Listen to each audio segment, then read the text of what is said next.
لا حول ولا قوة إلا بالله العلي العظيم أعوذ بالله من الشيطان الرجيم بسم الله الرحمن الرحيم رب اشرح لي صدري ويسر لي أمري واحلل عقدة من لساني يفقهوا قولي اللهم صل على محمد وآل محمد وعجل فرجهم معزز قہرا۔ السلام علیکم۔ آج کا ہمارا موضوع درس تاریخ معصومین علیہم السلام ہے، کلاس دوم کے لیے کہ جو سال دوم میں جو خواہران داخل ہو چکی ہیں، اور آغاز درس سے پہلے جو ضروری ہدایات آپ لوگوں کو دی گئی ہیں، آپ لوگ ان کے مطابق اپنے اعمال کو انجام دیں۔ اور آغاز درس سے پہلے ہم سب کی یہ نیت ہونی چاہیے کہ قربۃ الی اللہ، یعنی قصد قربت کی نیت سے ہم اس درس کو حاصل کر رہے ہیں۔ درس و تدریس کا سلسلہ ہمارا جو چل رہا ہے وہ قصد قربت کی نیت سے ہونا چاہیے۔ تو درس کا آغاز کرتے ہیں۔ حالات زندگی امام حسین علیہ السلام۔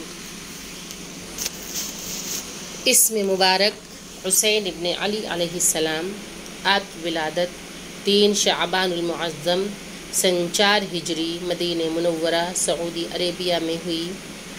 آپ کی شہادت 10 محرم الحرام سن 61 ہجری کو کربلا معلی عراق میں ہوئی۔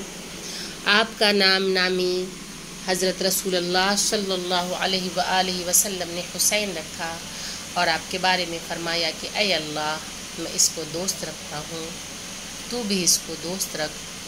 جس نے حسن و حسین کو دوست رکھا اس نے مجھے دوست رکھا، اور جو ان سے دشمنی کرتا ہے وہ میرا دشمن ہے۔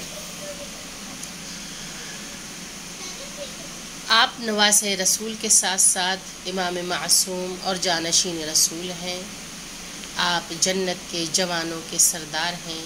آپ کے والد بزرگوار حضرت علی ابن ابی طالب علیہ السلام اور آپ کی والدہ گرامی جناب فاطمہ بنت رسول اللہ صلی اللہ علیہ وآلہ وسلم ہیں۔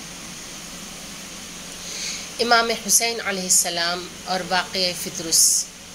وہ واقعہ کچھ اس طرح سے ہے کہ فطرس ایک فرشتے کا نام تھا، اور اسے پروردگار عالم نے عذاب میں مبتلا کر رکھا تھا۔ تو اس واقعے میں آپ لوگوں کو یہ ڈیٹیل پتہ چلے گی کہ آخر فطرس کے ساتھ کیا واقعہ پیش آیا اور کس طرح سے اس کے بالوں پر واپس آ گئے۔ کہ شیخ صدوق حضرت امام جعفر صادق علیہ السلام سے روایت کرتے ہیں کہ جب حضرت امام حسین علیہ السلام کی ولادت ہوئی تو اللہ تعالیٰ نے جناب جبریل علیہ السلام کو حکم دیا کہ 1000 فرشتوں کے ساتھ زمین پر جاؤ اور میرے رسول کو ہماری طرف سے اور اپنی طرف سے مبارکباد پیش کرو۔ جناب جبریل علیہ السلام کا گزر ایک جزیرے سے ہوا، یعنی کہ ایک آئی لینڈ تھا۔ اس آئی لینڈ سے جب ان کا گزر ہوا، جہاں ایک ملک، ایک فرشتہ جس کا نام فطرس تھا، جو حاملین عرش الہی میں سے تھا، جو حکم الہی کی بجا آوری میں سستی اور تاخیر کی وجہ سے، یعنی کہ جو حکم خدا تھا اس میں اس نے تاخیر کی، دیر کی اور سستی دکھائی، جس کی وجہ سے 700 سال سے عذاب الہی میں مبتلا تھا۔ اس کا بالوں پر صلب ہو چکا تھا، اور اس کا عذاب و سزا یہ تھی کہ اللہ تعالیٰ نے اس کو اس کی آنکھ کے پلکوں کے بل لٹکایا تھا، اور وہاں سے کوئی جانور نہیں گزر سکتا تھا، اور مسلسل نیچے سے دھواں اور بدبو نکلتی رہتی تھی۔ جب فطرس نے دیکھا کہ جبریل امین ملائکہ کے ساتھ نیچے اتر رہے ہیں تو اس نے جناب جبریل امین سے پوچھا کہاں جانے کا ارادہ ہے؟ کیا قیامت آ گئی ہے؟ جناب جبریل امین نے کہا حضرت رسول اللہ صلی اللہ علیہ وآلہ وسلم کے یہاں نواسہ پیدا ہوا ہے، ہمیں حکم خدا ہے کہ وہاں مبارکبادی کے لیے جائیں۔ فطرس نے کہا ہمیں بھی وہاں لے چلو، شاید حضور اکرم میرے حق میں دعا فرمائیں اور اللہ تعالیٰ مجھے معاف کر دے۔ جناب جبریل امین نے اجازت خدا سے اس کو ساتھ لیا اور بارگاہ رسالت مآب میں حاضر ہوئے، مبارکباد پیش کی، اور فطرس کے بارے میں بتایا کہ حضرت رسول اللہ صلی اللہ علیہ وآلہ وسلم نے فرمایا کہ اسے گہوارے امام حسین علیہ السلام سے مس کر دو۔ گہوارے امام حسین سے مس کرتے ہی اس کو بالوں پر مل گئے، اور وہ یہ کہتا ہوا چلا من مثلی انا عتیق الحسین۔ فطرس نے بارگاہ رسالت مآب میں عرض کیا کہ آپ کی امت اس مولود کو شہید کرے گی، اور اس مولود کا میرے اوپر حق ہے کہ اب میری ذمہ داری ہے کہ جو اس کی زیارت کرے گا میں اس کی زیارت و سلام کو، اور آپ اہل بیت علیہم السلام پر جو کوئی بھی درود و سلام پڑھے گا میں اس درود و سلام کو آپ کی بارگاہ تک پہنچاؤں گا۔ ذات امام حسین علیہ السلام بخشش کا ذریعہ ہے، کہ روایت میں ہے کہ حضرت رسول اللہ صلی اللہ علیہ وآلہ وسلم نے جناب حسنین علیہم السلام کو اپنے کاندھوں پر سوار کیا اور امام حسن کو دائیں طرف، امام حسین علیہ السلام کو بائیں طرف، فرمایا کہ تمہاری سواری تمام سواری سے بہتر اور تم دونوں تمام سوار سے بہتر ہو، اور تمہارا باپ تم سے افضل ہے۔ ابن شہر آشوب نے روایت کی ہے کہ ایک شخص نے زمانۂ حضرت رسول اللہ صلی اللہ علیہ وآلہ وسلم میں ایک گناہ کیا اور خوف کے مارے چھپ گیا۔ ایک دن اس نے حضرات حسنین علیہ السلام کو تنہا دیکھا اور انہیں اٹھا کر اپنے کندھوں پر سوار کیا، اور اسی طرح خدمت حضرت رسالت مآب میں حاضر ہوا اور کہنے لگا، یا رسول اللہ انا مستجیر باللہ و بہما، یعنی میں پناہ چاہتا ہوں اللہ تعالیٰ اور ان دونوں سے، اس گناہ سے جو مجھ سے ہوا ہے۔ آپ کو ہنسی آ گئی اور آپ نے دست مبارک کو اپنے دہن پر رکھ لیا اور اس شخص سے فرمایا کہ تو آزاد ہے، اور حضرات حسنین علیہ السلام سے فرمایا کہ میں نے تمہاری سفارش اس کے حق میں قبول کی۔ پھر یہ آیت نازل ہوئی، وَلَوْ أَنَّهُمْ إِذْ ظَلَمُوا أَنفُسَهُمْ۔ احادیث مبارکہ امام حسین علیہ السلام۔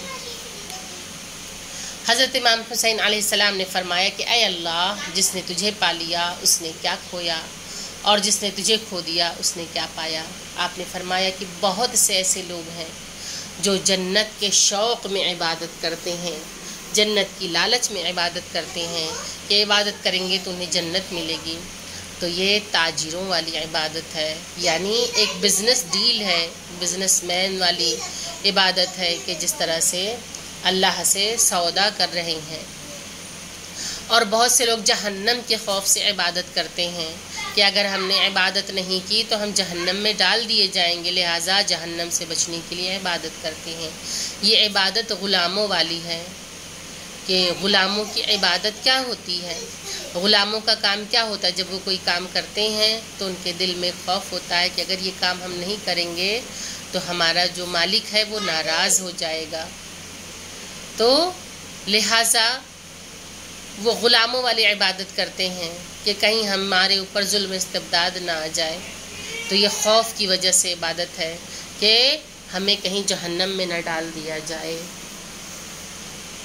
اور بہت سے لوگ شکر الہی کے لیے عبادت کرتے ہیں، یہ آزاد لوگوں کی عبادت ہے، اور یہی عبادت سب سے افضل ہے کہ جب عبادت کے لیے انسان کھڑا ہو تو نہ جنت کی لالچ میں ہو اور نہ جہنم کے خوف سے، بلکہ اس لیے ہو، اس لیے سجدہ کرے، اس لیے عبادت کرے کہ اللہ لائق عبادت ہے اور اس نے اتنی نعمتیں دی ہیں، تو اس پروردگار عالم کا شکریہ ادا کرنے کی عبادت، اس کی نیت سے جو عبادت کرے وہ عبادت جو ہے وہ افضل ترین عبادت شمار ہوئی، اور یہ آزاد لوگوں کی عبادت ہے۔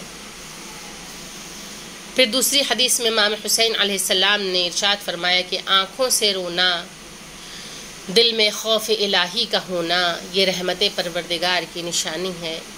خوف خدا میں رونا عذاب جہنم سے بچاتا ہے، قیامت کے دن اس کو امان ملے گی جو دنیا میں خوف الہی رکھتا تھا۔